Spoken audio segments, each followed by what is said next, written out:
ওই সরকারি প্রতিষ্ঠানে যখন একটি গান মানে আমার বাবার গান দিয়ে শুরু হয়েছে, কিন্তু সেই প্রতিষ্ঠানে যখন একটা 50 বছর পূর্তি অনুষ্ঠান করা হলো, আমার বাবার বাড়িতে একটা কার্ড আসেনি। আমিও 14 বছর বিটিভির কালো তালিকাভুক্ত, কেন এটার প্রশ্নের উত্তর আমিও পাইনি। তিনজনের কাছে একই প্রশ্ন। এই চর্চায় যদি থাকতাম, একটা তালিকার কথা শুনি, যদিও কোনোদিন চোখে দেখিনি যে একটা কালো তালিকা, এবার কি মনে হয় এগুলো? না, আমি এটাকে কখনোই সাপোর্ট করি না। আমি শুরুতেই যেটা বলতে চাচ্ছিলাম যে একজন শিল্পী হবে সার্বজনীন। আমার কথা হলো যে তাকে কোন দল ডাকছে দ্যাটস নট ইম্পর্টেন্ট। তাকে যে কাজের জন্য ডাকছে সেই কাজটা কতটুকু আমার জন্য, আমি এটার যোগ্য কিনা, বা আমি কার জন্য কাজটা করছি, আমি দেশের জন্য কাজ করছি না কার জন্য কাজ করছি, সেটা বেশি ইম্পর্টেন্ট। তো আমি এই জিনিসটাকে একদম সাপোর্ট করি না। আমি 5 বছরের শিল্পী হতে চাই না, আমি সারা বছরের শিল্পী হতে চাই। 5 বছর আমি কাজ করব, 5 বছর আমাকে বসে থাকতে হবে অথবা বিদেশে পাড়ি জমাতে হবে, এমন কিছু কর্মকাণ্ড আমরা করে ফেলবো যে কারণে আমাকে বিদেশেই পাড়ি জমাতে হবে, আর নয়তো আমার এখানে লাইফ রিস্কে, আমার নিজের দেশে আমি থাকতে পারছি না। এর থেকে বড় দৈন্যতা তো আর হতে পারে না। আমি এই জিনিসগুলো কখনোই সাপোর্ট করি না, এবং বিগত 15 বছরে এই জিনিসটা আমি অনেক বেশি দেখেছি। আমি একটা ছোট্ট দুঃখের কথা বলতে চাই। আমার বাবা গাজী মাজহারুল আনোয়ার, ওনার কথা যদি আমি বলি, মানে একটা সরকারি প্রতিষ্ঠানের জন্মলগ্ন থেকেই তারা ছিলেন। একদম ওই সরকারি প্রতিষ্ঠানে যখন একটি গান মানে আমার বাবার গান দিয়ে শুরু হয়েছে, কিন্তু সেই প্রতিষ্ঠানে যখন একটা 50 বছর পূর্তি অনুষ্ঠান করা হলো, আমার বাবার বাড়িতে একটা কার্ড আসেনি, মানে তাকে দাওয়াতও করা হয়নি জন্মলগ্ন থেকে। এবং যখন বাবার গানগুলো ওই প্রতিষ্ঠানে দেয়া হতো, সুরকার শিল্পীর নাম যেত, গীতিকবির নামটা যাচ্ছে না। এ ধরনের অনেক কিছু আমি দেখেছি যেটা আমাকে কষ্ট দিত। আমি নিজস্বভাবে কয়েকটা না 2-4টা প্রোগ্রামে অংশগ্রহণের সুযোগ হয়েছে, পরবর্তীতে সেই প্রোগ্রাম থেকে আমার অংশটুকু কেটে ফেলা হয়েছে। আমি তো ব্যক্তিগতভাবে কোনো সময় কোনো রাজনৈতিক দলের সাথে সম্পৃক্ততা আমার কখনোই ছিল না, কিন্তু আমি এটা শিকার হয়েছি। তো যাই হোক, একটা রাজনৈতিক পট পরিবর্তন হয়েছে, মানে এটা না একটা অঘোষিত বিষয়। তো মুহিনের কাছে যাবো। মুহিন, স্বাভাবিকভাবে একটা রিয়েলিটি শোর মাধ্যমে যখন আসা হয়, আমাদের পরিচিতি পায় দুজন, পুতুল এবং মুহিন দুজনের ক্ষেত্রে দর্শকপ্রিয়তা, গ্রহণযোগ্যতা অন্য মাত্রায় থাকে, দায়িত্ববোধও অন্য জায়গায় থাকে।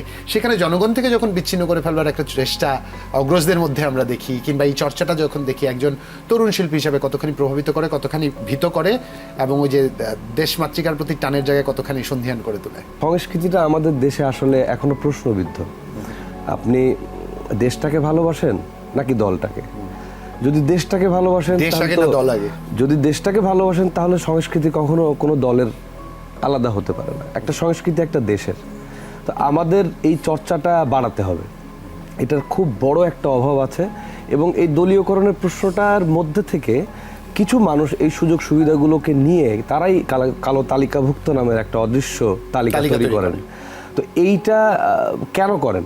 এটা করেন হচ্ছে সে তার প্রভাবটা খাটানোর চেষ্টা করেন। তো সংস্কৃতিতে যদি আসলে দলীয় প্রভাবের অপসংস্কৃতি তৈরি হয়, তাহলে সে দলটাও এক সময় প্রশ্নবিদ্ধ হয়ে যায়, এবং সেটা কালের বিবর্তনে মানুষ দেখেছে। আমিও 14 বছর বিটিভির কালো তালিকাভুক্ত, কেন এটার প্রশ্নের উত্তর আমিও পাইনি। আপার বাবার সঙ্গে আমরা যখন 2006-এর রিয়েলিটি শোর মাধ্যমে এসেছি, গাজী মাজহারুল আনোয়ারের লেখা গান গাইবো, এটাই আমার কাছে অনেক প্রাপ্তি। আলাউদ্দিন আলীর সুরে গান গাইবো, এটা আমার কাছে অনেক বড় প্রাপ্তি। এখন গানটা ধরেন কোনো দলের হইল, আমি গাইলাম, আমার কাছে প্রশ্নবিদ্ধ হইল কেন? সুর যদি কোনো দলের হয়, তাহলে একই শিল্পী, হাস্যকর হচ্ছে কি, একই শিল্পী, আমি নাম নিব না এই কারণে, একই শিল্পী ওদেরও গান গেয়েছে, একই শিল্পী এ দলেরও গান গেয়েছে, তখন তো আপনারা প্রশ্নবিদ্ধের কথা বলেননি। তো সংস্কৃতিকে প্রশ্নবিদ্ধ করার জন্য আমরা নিজেরাই দায়ী। না, কিছু ক্ষেত্রে হয়তো এটা পুতুলের কাছে প্রশ্ন, কিছু ক্ষেত্রে হয়তো তোষামোদি না করতে পারো একটা দুর্বলতা, এবং এই জন্যই আপনার মেধার বিবেচনাটা করা হয়। এরকম কি ঘটেছে? শিল্পী মাত্র তো তোষামত করতে পারবে না, সেটাই স্বাভাবিক হওয়ার কথা। একদমই। এখন যারা তোষামত করে সিঁড়ি তৈরি করতে চায়, সেই মানুষগুলো কিন্তু ওই যে দল পরিবর্তন, পালা পরিবর্তনের সঙ্গে হারিয়েও যায়।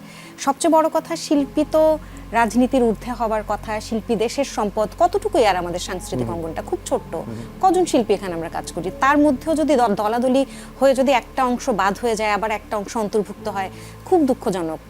আশপাশ থেকে অনেককে হারিয়ে যেতে দেখেছি, আবার নতুন করে দলে ভিড়তে দেখেছি। এই জিনিসগুলো ভীষণ ভীত করে বটে। আপনি যে প্রশ্নটা রং বদলে ফেলতে দেখেছি, এবং সবচেয়ে বড় কথা যে ভীত তো করে অবশ্যই, কারণ যাদের জীবন জীবিকা এই সংস্কৃতির চর্চার মধ্য দিয়ে যারা বেঁচে আছেন, তারা কি করবেন শিল্পটা কিন্তু মরে যায়। অনেক বছর যাদেরকে আমরা দেখিনি, তারা অনেকে গান ছেড়ে দিয়েছেন, তারা অনেকে দেশের বাইরে চলে গেছেন। সেটা তো দিন শেষে আমাদের ক্ষতি, আমাদের সংস্কৃতির জন্য তো এটা অনেক বড় ক্ষতি বলে মনে করি। এখানে একটা জিনিস আমি অ্যাড করি, এই যে পুতুল বললো না যে শিল্পী কয়জন শিল্পী বা আমরা আছে, সেটাও যদি ভাগাভাগি হয়ে যায়, আমার কেন জানি মনে হয় যে গত 15 বছরে অনেক শিল্পীকে বাদ দেওয়া হয়েছে এবং সেই শিল্পীদের জায়গায় কিছু অশিল্পী হিসেবে মানে অশিল্পী ঢুকে গেছে। এই কারণে বলছি, আমার মনে হয় যে বিগত 3-4-5 বছরে তুমি যদি একটু হিসাব করে দেখো যে ভাইরাল শিল্পীর সংখ্যাটা অনেক বেশি বেড়ে গিয়েছে। কারণ বেড়ে গিয়েছে এই কারণে অনেক বেশি সমৃদ্ধ হয়ে অনেক শিল্পী বের হয়ে গেছে, সেই শিল্পীদের জায়গায় এরা এসে ঢুকে ভাইরাল শিল্পী, ভাইরাল শব্দটা অনেক বেশি ভাইরাল হয়ে গিয়েছে। আমি নিজে কিছু ঘটনা পরিক্রমার সাক্ষী, যেমন শ্রদ্ধেয় মনির খানের কথা যদি বলি, তিনি তো একবার প্রশ্নই করে ফেলছে, তোমরা নিশ্চিত তো আমাকেই তোমরা অতিথি করে এনেছো, কারণ তোমাদের একটা রিজার্ভেশন থাকার কথা। আসিফ ভাইয়ের ক্ষেত্রেও তাই, এরকম নানান সময় নানান বিষয়ে আমরা সাক্ষী হয়ে থেকেছি।